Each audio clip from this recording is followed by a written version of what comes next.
de votre fidélité, chers téléspectateurs. Nous sommes dans les entrailles de votre rubrique Junior d'Afrique. Junior d'Afrique, éducation, droit des enfants, des personnes handicapées et âgées. Voilà, c'est avec Vanessa Zanou. Vanessa, bonjour. Bonjour Habib, bonjour à vous, chers téléspectateurs. On va aller tout de suite méthodiquement avec le bulletin des informations éducatives. Bien sûr. Démarrons ce bulletin par l'Agence nationale d'identification des personnes qui a lancé une opération de collecte et d'enregistrement des défunts ayant participé au recensement administratif à vocation d'identification personnelle. Cette opération aura lieu du 6 mai au 26 mai 2024 dans toutes les mairies des communes et dans les arrondissements des communes à statut particulier. Ce recensement s'inscrit dans le cadre de l'application des dispositions des alinéas 1 et 4 de l'article 20 de la loi 2020-34 portant dispositions spéciales de simplification et de gestion dématérialisée de l'enregistrement des faits d'état civil en République du Bénin. Dans un communiqué rendu public le mercredi dernier sur la page Facebook du gouvernement, l'ANIP a précisé que l'opération ne concerne que les défunts pour lesquels aucun acte de décès sécurisé n'a été délivré. Dans le cadre de l'exécution de son projet Ma santé, mon combat, l'Association internationale des étudiants en sciences économiques et commerciales à Abomey-Calavi a organisé un grand atelier d'éducation sur la santé sexuelle et mentale. C'était ce samedi 27 avril 2024 à l'université d'Abomey-Calavi. Cet atelier visait à fournir des informations précieuses, à promouvoir des discussions ouvertes et à sensibiliser la communauté étudiante sur ces sujets souvent tabous. Le thème qui était au centre des échanges est l'influence des conditions d'études sur la santé mentale des étudiants et promotion de la santé sexuelle à l'université d'Abomey-Calavi. Nous y reviendrons certainement. Pour finir, en nation, vous n'êtes pas sans savoir qu'à Parakou, les soutenances de mémoire en licence à la Flash et à la FASEG sont supprimées. Ceci a compté de cette année académique en cours. L'information a été relayée à travers une note de service en date du 22 avril 2024. Il convient de rappeler que les retardataires des années antérieures ne sont pas concernés par la présente décision. Au plan inter, la ville d'Abidjan, Côte d'Ivoire, accueillera la première édition du Salon africain de la formation et de l'orientation du 16 au 18 mai prochain. Selon les organisateurs, le salon vise à créer une plateforme de rencontre pour tous les acteurs du monde éducatif ivoirien et africain, à promouvoir les écoles africaines en tant que premier choix dans l'esprit des Africains, à favoriser la mobilité interafricaine dans les formations. Ce salon, qui sera articulé de conférences, tables rondes et séances de partage d'expériences, va mettre un point d'honneur sur le choix de la formation. Raison pour laquelle étudiants, futurs étudiants et parents ont été conviés. Sont également attendus une 60 d'universités et de grandes écoles issues de plusieurs pays du continent. Et ce sera tout. Merci. Merci beaucoup à vous, Vanessa Zanou, pour le bulletin des informations éducatives. Nous allons passer à la deuxième manche de votre rubrique et vous nous présentez un sujet avec un invité de charme. Bien sûr. Comme le mercredi prochain, c'est-à-dire demain, ce sera le 1er mai, fête du travail, et nous avons décidé de parler de comment concilier emploi et entrepreneuriat. Vous le savez, concilier ces deux domaines peut sembler complexe, même s'il existe des solutions et des stratégies pour quand même réussir à naviguer entre les deux mondes. Et dans cette discussion, nous aborderons les différentes façons de concilier emploi et entrepreneuriat, ainsi que les avantages et les défis qui accompagnent cette démarche. Pour enrichir les échanges, nous avons préparé le terrain pour notre invité, Frédéric Goumewa, c'est ça, coach formateur en éducation financière et entrepreneuriat. C'est bien ça? Bien sûr. Bonsoir. Bonsoir. Vous allez bien? Ça va. D'accord. Alors déjà, comme j'aime bien commencer, on va parler d'expérience. Est-ce que vous pouvez nous parler quand même de votre parcours professionnel et votre expérience en matière quand même d'emploi et d'entrepreneuriat? Merci. Je tiens aussi à souligner par anticipation bonne fête de travail à tous les employés. Travailleurs. Très bonne fête de travail. Oui. Bien sûr. Et quel est Bien sûr. Oui, il faut l'avouer que j'avais eu à travailler pendant 5 ans dans une... En fait, j'ai fait les maths physiques donc dans une école. J'ai eu à travailler pendant 5 ans. Il faut avouer qu'au début, ça n'a pas été facile. Ça a été très difficile. Et j'étais obligé un temps de laisser l'emploi pour m'occuper de mes activités personnelles. Donc, les difficultés que j'ai rencontrées, je pense qu'on va les partager, surtout la façon dont celui qui est actuellement en activité, qui a un emploi, quelque part la manière dont ils peuvent concilier les deux, sans ne pas laisser son emploi. Il y a des astuces qu'on va développer au cours de l'émission. D'accord. C'est comme j'aime bien le dire, avant de pouvoir conseiller quelqu'un, il faudrait que, voilà, que ce soit quelqu'un qui soit expérimenté. Et donc, est-ce que selon vous, quels sont les avantages quand même à concilier emploi et entrepreneuriat?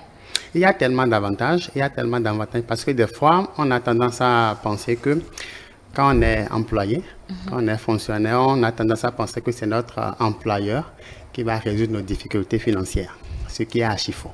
D'accord. Ce qui est archi faux, on va le démontrer tout à l'heure. Et pourquoi est-ce que l'emploi, bon, je veux le dire comme ça, hein, oui, pourquoi est-ce que l'emploi n'a plus de garantie fiable sur son emploi, bon, l'employé, j'allais dire, n'a plus de garantie fiable sur son emploi aujourd'hui? Oui, parce que de jour en jour, il y a les choses qui changent, il y a le monde qui change, il y a les réalités de l'employabilité aussi qui changent. Aujourd'hui, vous allez remarquer au fait qu'il y a plus de personnes qui désirent travailler que d'emplois.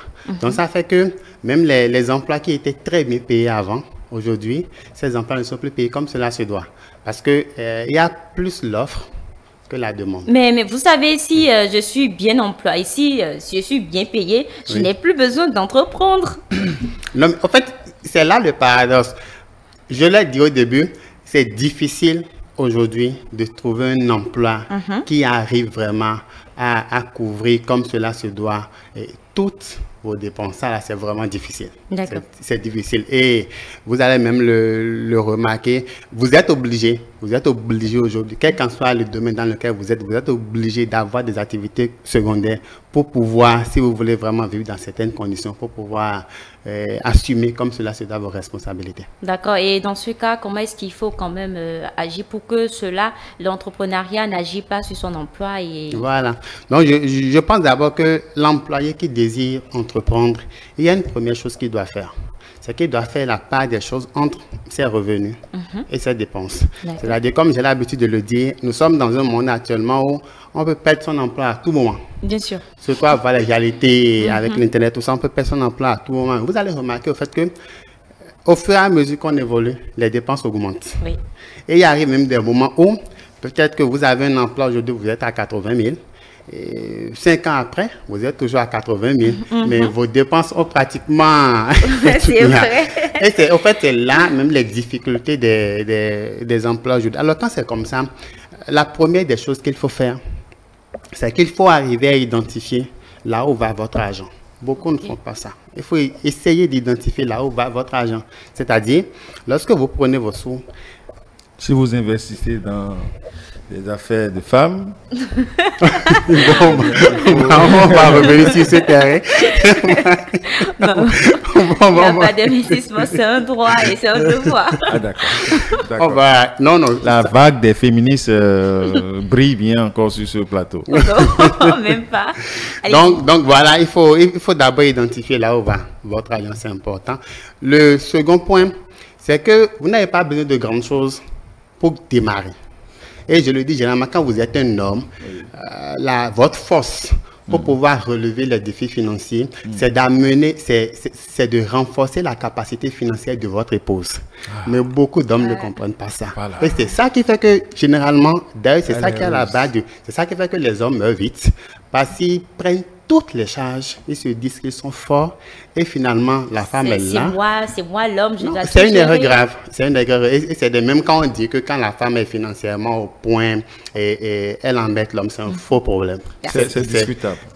Non, on va voilà. Je vais juste vous donner un exemple. Moi, je dis, quel qu'en soit ce que la femme a, c'est difficile aujourd'hui de voir une femme investir sur un autre homme. On est d'accord. La femme, peut-être que l'homme peut amener la femme peut augmenter la capacité financière de la femme et qu'au retour, la femme n'investit pas en lui, mais elle va investir dans les enfants. Oui. Ça Donc, aussi, si une la femme probabilité est encore à 40%. Non. Non. Si, en tant qu'homme, vous voulez régler vos difficultés financières, il faut d'abord étudier votre femme. Et au début, par exemple, si vous voulez commencer par l'aider dans les activités, il ne faut pas au début lui donner, ça dépend, c'est vous qui connaissez votre femme. Essayez de la mettre dans certaines conditions pour voir si elle peut tenir. Dans ce cas, il ne faut pas avoir une femme qui dépense, hein? Bon. Qui est juste là pour dépenser. Non, en fait, clair. même quand on dit la femme dépense, ça dépend. Ça dépend. Des fois, certaines femmes dépensent. Elles dépensent parce qu'elles sont convaincues que leur mari dépense plus ailleurs. Donc, pour faire subir, au fait, pour montrer à l'homme aussi qu'elle aussi, elle souffre à la maison, elle crée des dépenses subtiles pour pouvoir perturber un peu le bon n'est pas suscité, comme l'a dit monsieur. Donc, la première des choses que l'employeur peut faire aujourd'hui, c'est qu'il essaie de voir s'il peut composer avec sa femme. S'il voit que sa femme est une personne sur laquelle il peut compter, ensemble, ils peuvent monter un petit projet ensemble. Et je vous assure, ça marche tellement. Il suffit qu'il y ait une très bonne communication et que la femme sente au fait que l'objectif, c'est d'élever le niveau financier de la famille. Du couple, ouais. Ben, il y a des femmes qui ne partagent pas les mêmes objectifs que le mari, hein, vous savez. Oui, là, c'est pas pourtant qu'elles sont de mauvaises femmes. Il faut juste communiquer. Oui, vous pouvez passer des années à communiquer, vous allez finir votre couple dans la communication. Bref, c'est ça. Décidément. J'aime bien ces vannes-là, parfois. Décidément, en fait. Décidément, vraiment. Donc, je pense qu'on peut composer avec sa femme. Maintenant, si vous voyez que votre femme n'est pas dans la même vision que vous êtes déjà occupé sur le plan professionnel. Essayez de composer avec une personne, mais il faut que ça soit une personne libre. Si la personne aussi est occupée, vous aurez de la difficulté à faire émerger vos projets entrepreneuriaux. Donc, il faut composer avec une personne libre. Essayez, au début, vous n'êtes pas tenu au fait de dévoiler tous vos projets. Vous pouvez même créer un petit truc et mettez une personne de confiance. Aujourd'hui, on a la chance qu'au plus tard, à 17h30, on finit le boulot. Donc, vous aurez quand même un œil pour pouvoir chaque fois essayer de voir un peu l'évolution des choses. Donc, il y a ces deux. Maintenant, l'autre chose que vous pouvez faire, si vous êtes employé et qui marche sérieusement, c'est d'investir dans la terre. Essayez d'avoir des terres pour développer des projets agricoles. Et sur ceux qui n'aiment pas la terre, par exemple. Ah, mais je pense que tout le monde aime la terre. Ils peuvent aimer le ciel. Hein. Parce que, voilà, tout le monde ne s'intéresse pas à l'agriculture, même si nous savons que, voilà, il y a beaucoup d'argent. Il faut identifier. Voilà. Vous pouvez aimer la gastronomie, la restauration. Voilà. Identifier un truc qu'on aime en particulier. C'est important. D'accord. C'est important. Et mis à part ça, est-ce qu'il y a d'autres... Il faut d'abord, identifier quelque chose que vous pouvez démarrer. Si vous-même vous voyez que vous êtes déjà occupé, essayez maintenant de composer avec votre femme ou chercher une personne qui est libre, avec laquelle vous pouvez composer et qui est quand même à une certaine crédibilité où vous avez la facilité de faire des points de temps en temps avec cette personne. Maintenant, en dehors de ça, si toutes ces pistes de réflexion que nous venons de citer, si on voit que ces pistes-là, vous ne trouvez pas toujours une solution, maintenant c'est à vous-même de voir comment est-ce que, en dehors de votre emploi, vous-même, vous pouvez tenir. C'est-à-dire quoi? Je prends un exemple simple d'un monsieur qui, au fait, est un agent d'entretien. C'est vrai que c'est un peu libéral, mais le soir, il a créé un petit, parce qu'il est passionné de la cuisine, il a créé un petit restaurant où il gère. Et ça marche correctement. Vous voyez un peu, ça marche correctement. On va créer un truc ensemble. Et ça marche correctement parce que quand, généralement, je me dis même qu'actuellement, quelles qu'en soient les difficultés, en tant qu'humain, on mange toujours. Donc, si vous voulez même entreprendre, moi, j'aurais préféré qu'au début, aller dans un secteur où ça coule, au jour le jour. Donc, il a créé un petit truc comme ça, mine de rien, ça prend. Ça marche correctement. Lui-même, il est là, il a pris 2 petits serveurs là et il l'aide dans les trucs là, ça marche correctement. Donc, il finit son boulot. Et là, de 18h jusqu'à 0h, au lieu, il y a même des fonctionnaires qui terminent à 17h30, mais ils rentrent toujours après 0h.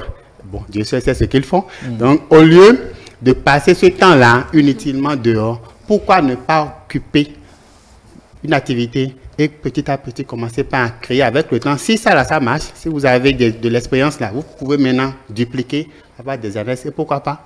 D'ici 1 an, 2 ans, vous pouvez même laisser votre boulot être oui, pourquoi pas. Un PDG. Pourquoi voilà. pas. D'accord. Merci beaucoup. Je pense que on va créer une école maternelle. Voilà, c'est un truc. Ou une garderie. Une garderie. C'est un truc qui marche. Et tu vas t'en occuper. Voilà. Volontiers.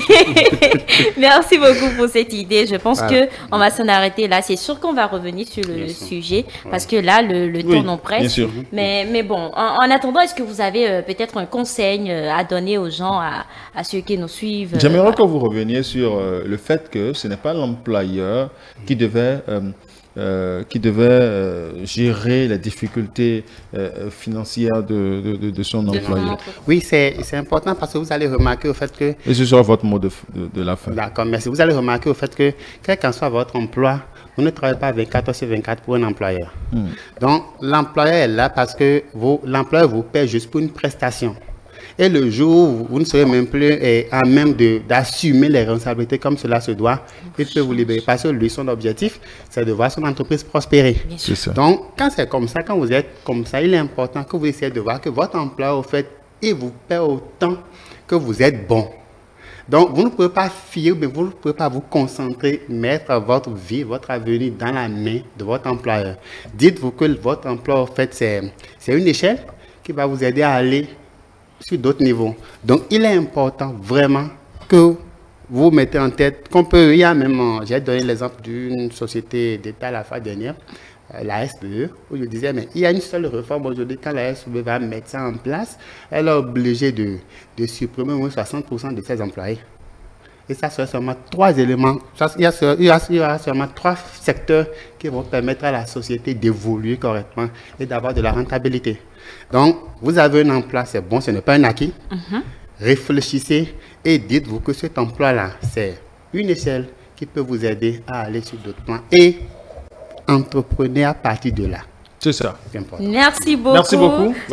C'était Frédéric Goumea, coach formateur en éducation financière et entrepreneuriale sur le thème comment concilier emploi et entrepreneuriat. Merci, ce sera tout. Ce sera tout avec Vanessa. Maintenant, on continue avec la dernière rubrique de cette émission. Merci beaucoup à vos coachs. Merci. Avec Kiff numérique. Kiff numérique, la rubrique que vous aimez. C'est la rubrique de Sonia Agbacha et de Maurice. C'est tout de suite.